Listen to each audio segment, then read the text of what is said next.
Midwest is facing life-threatening extreme cold. The region is bracing for record-breaking sub-zero temperatures. States of emergency have already been declared. The polar vortex has created all-time record values in these areas. In this shipyard, no 2 days are the same. Hi, I'm Julie Cook. I'm the manager of repair services at Bay Shipbuilding.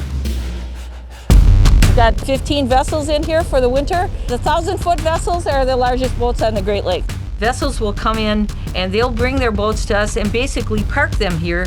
We do the work that they need done. It might be steel work, it might be electrical work, it might be machinery work. The work has to get done in a very short period of time, basically getting a whole year's worth of work done in a 2-month period.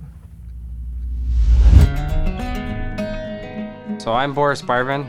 I'm a team leader here. Started about 5 years ago. Work with steel.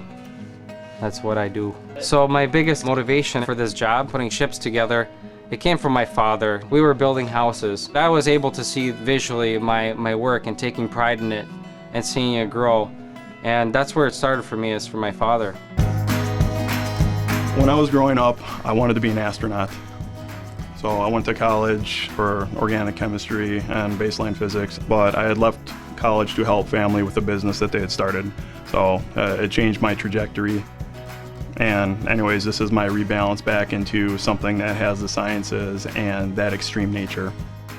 We do have a lot of families working at the shipyard, and I myself have my wife working with me. We drive to work every day in the morning. It's a blast. I love it.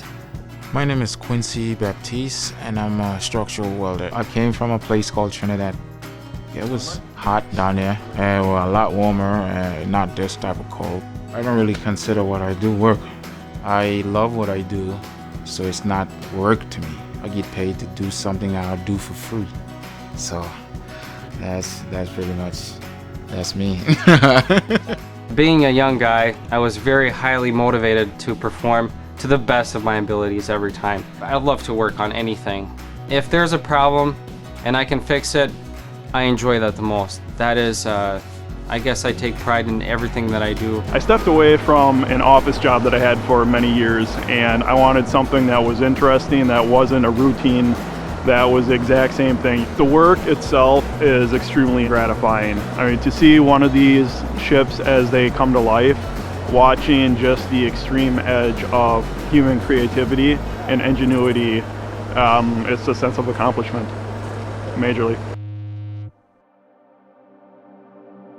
In Wisconsin, a state of emergency has been declared. More than 35 states have been issued cold weather warnings. Causing major safety concerns. The coldest air in a generation has descended from the Arctic.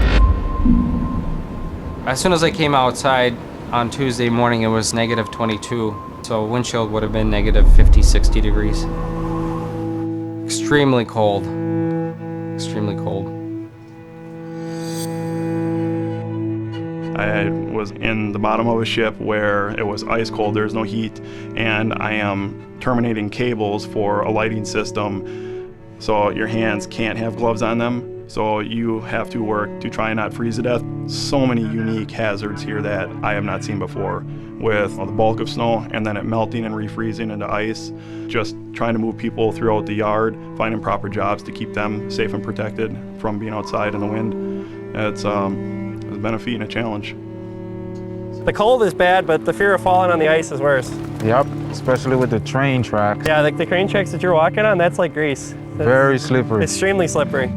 Cold weather is one of the biggest obstacles for us at the shipyard. It becomes a big challenge to overcome the temperatures, to overcome the traction. It's harder to find what you're looking for. Everything's covered in snow. It's harder to get where you're going because everything is covered in ice, and so it becomes dangerous too. I'm supporting my whole family, my mom, my wife, kids. Everybody is depending on me right now. So that's why I take every precaution that I can possibly take. Today you're here and tomorrow you could be gone, so. This work supports the shipping industry, which supports steel mills, automakers, appliance makers. Cement with the transportation industry is huge. These vessels haul coal. Want to have electricity? If you want to keep your house warm, you need these boats to move that product for you. That's why it's so imperative to keep these boats moving. And that's why we are on such a tight schedule. It's very, very critical that they make each shipment. It is down to seconds for them. There is no tomorrow when it comes to shipping. The coldness and the weather, none of that stuff bothers me. It's just a part of life. It's just nature. The peak of our work is during the coldest time of the year. Tackling the challenges and the different tasks that we're set to, it's amazing. And when we're done watching one of these major vessels leave, there's not a greater accomplishment. When the last boat goes out in March, there's a sense of accomplishment. We got the work done, we got it done on time, the customer's happy, the vessel's sailing, and we all breathe a collective sigh of relief. We did it. It can be exciting, intense, very bitter cold. Everybody pulls together. It's a sense of camaraderie and teamwork. We take any challenge, anything that you can bring to us, and we will find a way. We will succeed.